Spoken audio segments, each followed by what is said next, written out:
ጸጸቷን ካወጣናት ከህይወታችን እናሸንፋለን። ወደ ሰሜን ይመጣል የተባለው ንጉስ አዶናይ ነው ወይስ ሌላ ንጉስ እንጠብቅ? ሰላም ጤና ይስጥልኝ የዞላ ቲዩብ ተከታታዮች፣ ዛሬ ይዤላችሁ የመጣሁት መረጃ ሰሞኑን በማህበራዊ ሚዲያ በስፋት መነጋገሪያ የሆነው አዶናይ በሰይፉ ሾው ላይ አልቀርብም፣ ክብርም አልሰጠኸኝም፣ የማያከብረኝ ሰው ላይ ደግሞ በፍጹም አልቀርብም ሲል ተናግሮ ነበር። በትላንትናው ዕለት ግን በአምለሰት ሙጬ ዩቲዩብ ቻናል ላይ ብቅ ብሏል። ምንድነው እሱ? አምለሰት ሙጬና ሰይፉ ፋንታሁን፣ ቴዲ አፍሮና ሰይፉ ፋንታሁን ያላቸው ችግር ምንድነው? አይታችሁ ሰምታችሁ ከሆነ ሰይፉ ፋንታሁን ቴዲ አፍሮን አቅርቦም አያቅም። ሲያነሱለት ስሙንም ነው የሚያልፈው። ስሙንም ጠርቶ በፍጹም አያቅም። ያ መካከላቸው ላይ ያለው ለረጅም ዓመት አብሮ የዘለቀው ችግር ምንድን ነው?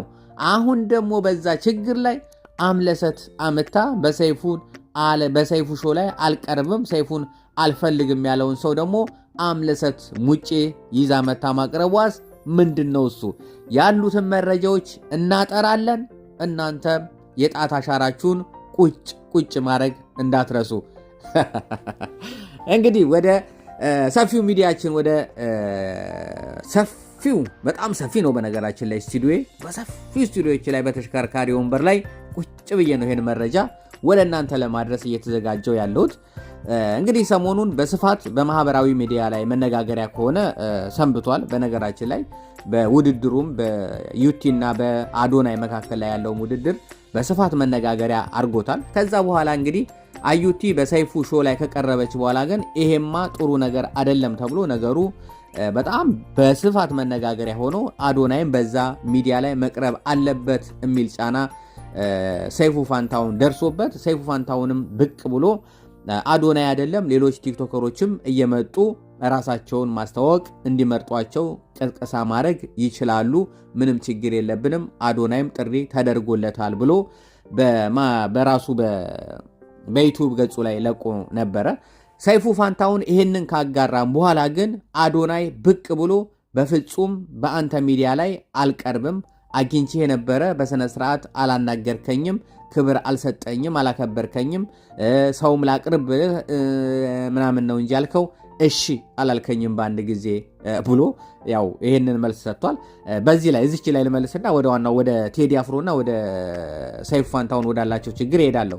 ግን እቺን ለመመለስ ግን ለአዶናይ መቼም የሚዲያ ሰው ነው፣ የወር ፕሮግራም ይኖራል። መቼም ዝም ብሎ ዛሬ መጥቶ ሰውን ዛሬ አያቀርብምና የአንድ ወር የሁለት ወር የሶስት ወር እንደውም እንደኛ የዩቲዩብ ገጽ ቢሆን እንኳን ዝም ብሎ እያነሳ ይለጥፋልና የሰይፉ ፋንታሁን ፕሮግራም ብዙዎቻችሁ የማታውቁት ከሆናችሁ የቴሌቪዥን ፕሮግራም ነው።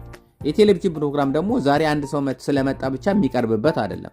ራሱ ነድፎ ተዘጋጅቶ ተነጋግሮ የሚዘጋጅና ቢያንስ የወር ዝግጅት የሚዘጋጁበት ነው እንጂ አንድ ሰው በማህበራዊ ሚዲያ ላይ መነጋገሪያ ሆኗልና ይቅረብ ተብሎ ወዲያው የሚቀርብበት አይደለም።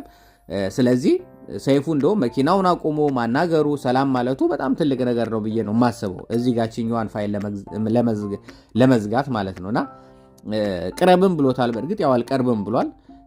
ከዛ በኋላ ብዙዎቻችሁ ያው መቅረብ ነበረበት የሚል የተለያዩ መልሶችን የተለያዩ ወደ ሌላ ነገር ውስጥ ራሱ እስከ መግባት ተደርሶ ነበርና ነገሩ በአጭር ተቋይቶ ነበር። አሁን ደግሞ ነገሩ በሰላም ከተረጋጋ በኋላ አምለሰት ሙጬ አመታ እሳት ክልስ አርጋበታለች። እኛም ደግሞ እሳቱ እንዳይጠፋ ከስሩ ሌሎች ማገዶቹንም የሚነዱትን የሚቀጣጠሉትን ነገር ምናምን ጋዙንም ምኑንም ነስነስ እያረግን እንቆያለን።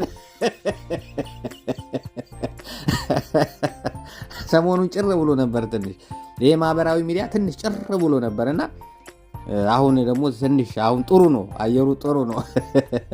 እሺ ወደ ዋናው ጉዳይና ወደ ቁም ነገሩ ስንገባ እንግዲህ በነገራችን ላይ አዶናይ በአምለሰት ሙጬ ላይ ቀርቦ የተናገራቸው ኢንተርቪዎች በጣም በሳል ኢንተርቪዎች ናቸው።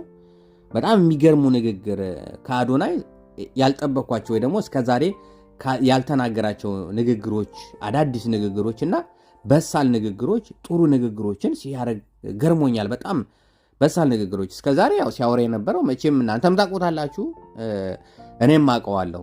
እንደው ደስ ያለኝ ንግግር ይሄ ስለ ብልግና ነገር ምናምን አውርቶ በጣም ብዙ ሰዎች እንዴት እንደዚህ ይላል አጸያፊ ነገሮች ምናምን ብሎ ሰዎች ሲመልሱለት ለዚህ መልስ የሰጠው ነገር ነው ደስ ያለኝ። አንድ መልስ የእያንዳንዳችን ኃጢአት ተደብቆልን ነው እንጂ የእያንዳንዳችን ኃጢአት ቢገለጽ የት በደረስን ነበረ፣ ምን እንሆን ነበረ የሚለው ንግግሩ በእውነት እኔ ራሴን እንዳያረገኝ አቤት ኃጢአቴ ብዛቱ ወይ ከምር ግን ብዙ ነው ኃጢአቴ ያ እና የራሴን እንዳያረገኝ እናንተ ጻድቅ ስለሆናችሁ ችግር የለውም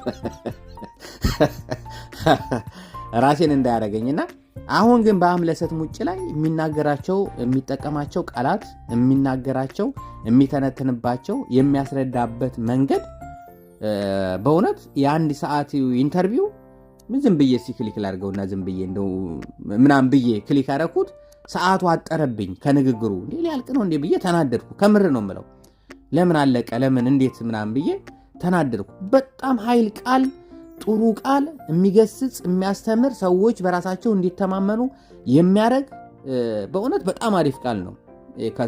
ሰይፉ ላይ ያለው ያው ሰይፉ እስከ ሰይፉ ጋር ያለው ነገር ምንም እንትን የሌለው ነገር እኔ ሰይፉ እንትን ነኝ የሰይፉ እንትን ሳይሆን በንግግራቸው በነበረው ሰይፉ ጥሪ ያቀርቦለታል። አዩትም የቀረበችው በሰይፉ ጥሪ ላይ ይሄን ከሱ ጋር የምትወዳደረው ሲሆን ስለ በአፍሪካ ወክላ በአፍሪካ ውድድሮች ላይ ነው ጥሪ ያደረገችው እንጂ ስለዚህኛው ውድድር ምንም ያነሳችው ነገር የለም። አዩት ይሄ ምንም የታወቀ ነገር ነውና ከሰይፉ ጋር አልቀርብም ማለቱ ያው የራሱ እንትን ነው ዞሮ ከዛ በኋላ ግን አሁን በአምለሰት ሙጬ ላይ ሲቀርብ ግን ለረጅም ዓመት ቴዲ አፍሮና ሰይፉ ፋንታውን ተነጋግረው ያውቁ። በጣም ይገርመኛል። እያንዳንዱ ኢንተርቪው አየው ቴዲ አፍሮ የሚል ስም በሬዲዮም በሰይፉ በሚሰራበት ሬዲዮን እንግዲህ በሚሰራበትም በዩቲዩብም በየትኛውም በኩል ላይ ቴዲ አፍሮ የሚል ስም ጠርቶ አያውቅም። ቴዲ አፍሮ ኢንተርቪው ብሎም አያውቅም። ቴዲ አፍሮ አዲስ ዘፈን ሲያወጣ ቴዲ አፍሮ ዘፈን አወጣ ብሎም አያውቅም። የቴዲ አፍሮን በየትኛውም ፕሮግራሙ ላይ የቴዲ አፍሮ ዘፈን ከፍቶ አያውቅም። ሰይፉ በነገራችን ላይ እንደዚህ ስል ሰይፉን እንትን እያልኩ አይደለም። ሰይፉ በጣም ማከብረው ቴዲ አፍሮ በጣም ማከብረው አምለሰትን በጣም ማከብራት በጣም ወዳቸው ናቸው እና ሌላ ነገር እንትን የለውም። ግን አያውቅም። ግን ነገሩ ግን እየተጣራ ሲሄድ የሆነ ጊዜ አምለሰት የሰይፉ ነበረች የሚባል ያው ይወራ ነበር ከዩቲዩብ ከመጀመራችን በፊት። ስለዚህ በዛ ጉዳይ ተያይዘው ነው የሚሉ መረጃዎች አሉ። ምናልባት ይሄንን ከዚህ ቀደም ዩቲዩብ ሲሰሩ የነበረው ወይ ደግሞ በተለያየ አጋጣሚ ይሄንን ቪዲዮ እንደዚህ አይነት ቪዲዮ ሲሰሙ የነበራችሁ አሁን ይሄ ነገር ሲከሰት ሳይሆን ከዚህ በፊት ሲከሰት ሲሰሙ የነበራችሁ ሰዎች ካላችሁ ምናልባት መረጃው ደርሷችሁ ሊሆን ይችላል። ሁለተኛ ነገር ደግሞ በሬዲዮን በሚሰራበት ሰይፉ በሬዲዮን በሚሰራበት ሰዓት ላይ ቴዲ አፍሮን ስም አጥፍቷል የሚባል መረጃዎች አሉ። እንግዲህ በዛን ጊዜኛ ልጅ ነን አናቅም፣ ሬዲዮ ምን እንደሆነም አናቅም ነበርና እነዛ መረጃ ነገሮች ስላሉ ቴዲ አፍሮና ሰይፉ ፋንታውን ሆድና ጀርባ ናቸው። ምናልባት ሰላም እንደው በግድ ፊት ለፊት ከተገጣጠሙ ሰላም ቢባባሉ ነው እንጂ ምንም ነገር የላቸው የሚባል መረጃ ነበርና አሁንም ይሄ ሲቀርብ እንደዛ ነው የሆነው። አዶናይ ግን በአምለሰት ሙጬ ላይ ባደረገው ኢንተርቪው ዋው የሚገርም ንግግር፣ በእውነት በጣም በሳል ንግግር፣ በጣም ብዙ ሰዎችን የሚያነቃቃ ንግግር። ከዛ በፊት ያለው ኢንተርቪው ግን ምንም ነገር ያዩበት ነገር የለም። የሚሰራውም ምናምኑም ቲክቶክ ላይም ቪዲዮም ይሄን ያህል እንትን አይደለም። ግን በማያቸውና በመሰራቸው ምንም በሳል ነገር ምንም ነገር ያዩበት ነገር የለም። በአምለሰት ሙጬ ኢንተርቪው የሚገርም ጥያቄ አምለሰት ጥያቄ ከመግቢያው ጀምሮ የነበረው እስከ መጨረሻው የነበረው በጣም የሚገርም ኢንተርቪውና በጣም የሚገርም ፕሮግራም ነው። ይመቻችሁ። ስለተከታተላችሁኝ አመሰግናለሁ። ባይ ባይ። Ya sola